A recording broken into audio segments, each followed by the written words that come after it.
तभी तो एक मरतबा अबू हुरैरा रज़ी अल्लाह तआला ने फरमाया कि जब अल्लाह मुझे याद करता है तो मुझे पता चल जाता है कि अल्लाह मुझे याद कर रहा है।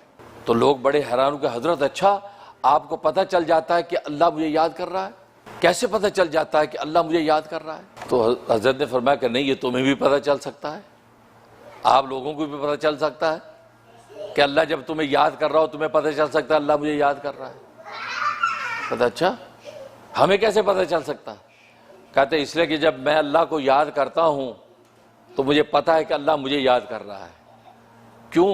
क्यों कुरान करीम में अल्लाह तबारक व तआला ने खुद फरमाया फज़कुरूनी अज़कुरकुम, तुम मुझे याद करो मैं तुम्हें याद करूंगा, तुम मुझे याद करो मैं तुम्हें याद करूंगा। इसका मतलब अल्लाह वादा कर रहे हैं कि तुम मेरा जब जिक्र करोगे तो मैं तुम्हारा जिक्र करूंगा।